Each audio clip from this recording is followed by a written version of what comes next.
ఎప్పుడు శంకర్ గారితో చెప్తాను, బాయ్స్ టైం నుంచి చెప్తూ వస్తున్నాను. శంకర్ గారు చెన్నై నుంచి తన ప్రస్థానం మొదలెట్టారు, కానీ తెలుగు ప్రేక్షకులకి శంకర్ గారు ఆల్వేస్ ఒక తెలుగు డైరెక్టర్. ఎందుకంటే ఆయన సినిమాలకి ప్రపంచంలో ప్రతి చోట ఆదరణ ఉంటుంది, మర్యాద ఉంటుంది, ప్రేమ వస్తుంది. కానీ తెలుగు ప్రేక్షకులు శంకర్ గారికి ఇచ్చిన ఆ స్థాయి, ఆ స్థానం అది ఇంకెవరికి వాళ్ళు ఇవ్వలేదు. అండ్ అలాంటి భారతీయుడు సినిమాకి ఒక సీక్వెల్ ఉన్నప్పుడు అదే శంకర్ గారు అంతే హార్డ్ వర్క్తో, అంతే మైండ్ బ్లోయింగ్ ఇమాజినేషన్తో, ఎవరు అనుకోలేని విజువల్స్తో, ఎవరు క్రియేట్ చేయలేని పాటలతో మళ్ళీ మీ ముందుకు వస్తున్నారు. భారతీయుడు 2 జూలై 12 రిలీజ్ అవబోతుంది. ఇది నాకు మాత్రం కాదు, ఇప్పుడు ఉన్న మన బ్రతుకుతున్న ఈ కాలంలో చాలా చాలా ఇంపార్టెంట్ అయిన ఒక ఫిలిం. ఈ సినిమా మాట్లాడే విషయాలు రేపు వచ్చే జనరేషన్కి చాలా ఇంపార్టెంట్ లెసన్స్గా మారుతాయి. మంచి సినిమాలకి అదే రికగ్నిషన్. అండ్ ఈ సినిమా కోసం ఈ 6 years నుంచి చాలామంది టెక్నీషియన్స్, చాలామంది యాక్టర్స్ వాళ్ళు 200% ఇచ్చారు. ఫస్ట్ అండ్ ఫార్మోస్ట్ నేను ఈ సినిమాని ప్రొడ్యూస్ చేసిన ప్రొడ్యూసర్స్ లైకా సుభాస్కరన్ గారికి, అట్లాగే రెడ్ జాయింట్ మూవీస్కి థ్యాంక్స్ చెప్పాలి. ఎందుకంటే ఈ ఇంపాసిబుల్ డ్రీమ్ని పాసిబుల్ చేసింది వాళ్ళు. సో థ్యాంక్ యూ టు ఆ ప్రొడ్యూసర్స్. ఈ సినిమాలో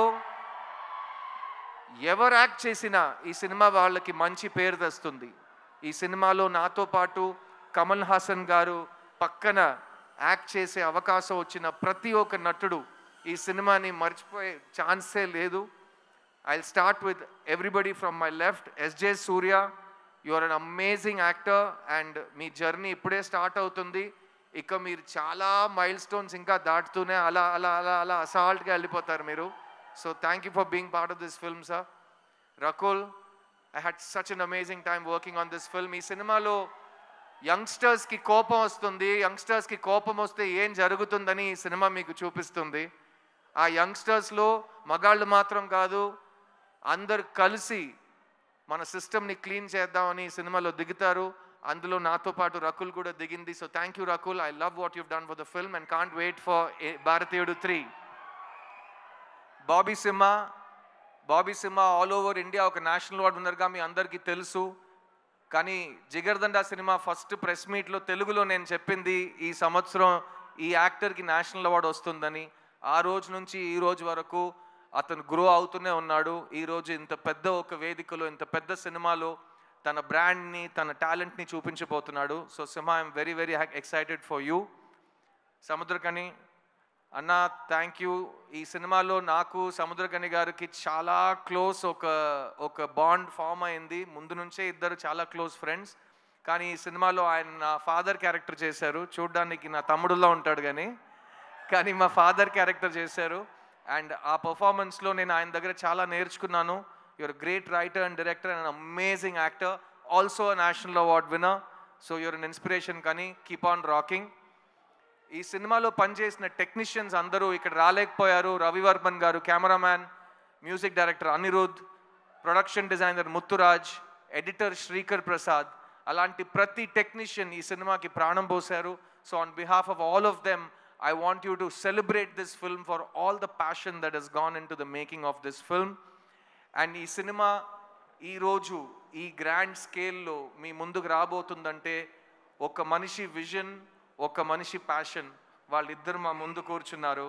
Shankar garu and Kamal Hassan garu, Bharatiyudu ki chave ledu, Bharatiyudu is back, India needs you, and I can't wait for Bharatiyudu 2, Bharatiyudu 3 and even Bharatiyudu 4.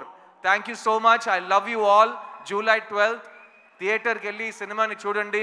ఎందుకంటే శంకర్ గారి imagination ఫోన్లో కానీ టీవీలో కానీ సరిపోదు, కాబట్టి దానికి బిగ్ స్క్రీన్ ఎక్స్పీరియన్స్ ఒకే మార్గం. సో ప్లీజ్ గో ఎంజాయ్ భారతీయుడు 2 July 12th వరల్డ్ వైడ్. నేను మీ సిద్ధుని, నా టైం వస్తుంది. Get ready guys, I'll see you in theaters. Super ఉంది. లేదు అంటే చూడొచ్చు. మంచిగా సిద్ధార్థ్ యాక్టింగ్ బాగుంది. నేను ఓన్లీ కమల్ హాసన్ యాక్టింగ్ మాత్రమే చూసాను. 8. హైలైట్స్ అంటే కమల్ హాసన్ యాక్టింగ్ అంతే. స్టోరీ బాగుంది. తొడగొట్టి చెప్తున్నా, ప్రతి భారతీయుడు చూడాల్సిన సినిమా. ఓటర్ అంటే ఈ కాలంలో చీటర్ అయిపోయింది భయ్య, చీప్ నీకర్ కమ్ముడుపోతున్నాడు. ఈ సినిమా చూసిన తర్వాత అందులో మార్పు వస్తుంది. చూసిన తర్వాత అరే నాయన బయటకు వచ్చిన తర్వాత అరే నాయన ఇన్ని రోజులు నీ చీటర్ అయిపోయినరా, ఓటర్ అంటే చీటర్ని కాదురా షూటరు అనేది అందులో మార్పు వస్తుంది. ఎందుకంటే మనం వాడు చీప్ నీకర్ ఇయ్యగానే తాతను పోయి ఓనుకోనికి నొక్కుతున్నాం. ఇప్పుడు హెల్మెట్, పోలీసులు కూడా హెల్మెట్ ఉందా లేకపోతే మంది తాగొస్తున్నావా ఏది ఊదని చెప్పేసి వస్తున్నాడు. ఓటేసేటప్పుడు ఊదని పెడుతున్నారా భయ్య? పెడుతున్నారా? పెట్టట్లేరు. పెట్టాలిగా మరి. ఆ ఓటు అనేది దేశం మీద ఆధారపడి ఉంటుంది, రాష్ట్రం మీద ఆధారపడుతుంది. కానీ వాడు ఇటు పోతే వాడు ఒప్పుకుంటాడు. అది కరెక్ట్ కాదు కదా. అందు గురించి వాళ్ళ చేతిలో గన్ను ఉన్నా కానీ వాళ్ళు కాల్చరు. మీ కాడ నిజమైన గన్ను ఉంది, మీరు వాడండి మంచిగా. మన వాళ్ళు ఆయన ఏం చేస్తున్నాడు, ఈయన ఏం చేస్తున్నాడు, సినిమా వాళ్ళు రేవు పార్టీ మన దాతున్నాడు, అది కాదు మనం ప్రచారం చేయాల్సింది. మన ఎమ్మెల్యే, మన ఎంపీ, మన మినిస్టర్, మన కలెక్టర్, మన సీఎం, మన పిఎం. అరే నాయన వాడు నామినేషన్ వేసినప్పుడు వానికి తినడానికే గతి లేదని నాయన అంటే ఇప్పుడు 100 కోట్లు 1,00,000 కోట్లు యాన్ చేస్తున్నాయి భయ్యా. మనం తినడానికే పోలేదని నాయన అంటే ఆడు ఉచ్చపోస్తానికి బంగా ఎక్స్పెక్ట్ చేస్తారు. సినిమా బాగాలేదన్న, స్టోరీ అస్సలే లేదన్న. అన్న ఒక్కటే మాట చెప్పు, ఏంటంటే సినిమా ఎలా ఉంటే బాగుంటుందని కాదు నేను చెప్పేది. మీరు వేరే విధంగా అనుకోండి, నాకు వచ్చేది ఏం లేదు. సినిమా బాగాలేదని చెప్తే, బాగుందని చెప్తే, సినిమా చూసిన తర్వాత నా ఒపీనియన్ చెప్తున్నా అంతే. ఏంటంటే సినిమాలో ఫస్ట్ హాఫ్ అన్ అవర్లోనే 4 సాంగ్స్ ఉంటాయి. హాఫ్ అన్ అవర్ నుంచి 1 అవర్ మధ్యలోనే. ఇప్పుడు ఫస్ట్ స్టార్టింగ్లోనే ఒక సాంగ్, కమల్ హాసన్ ఎంట్రీకి ముందు ఒక సాంగ్, కమల్ హాసన్ ఎంట్రీ ఇచ్చిన తర్వాత ఒక సాంగ్, ఇంటర్వెల్ కంటే ముందు ఒక సాంగ్, ఇట్లా 4 సాంగ్లు వేసేస్తాడు. దేనికి ఈ లింక్ ఉండదు, ఏముండదు.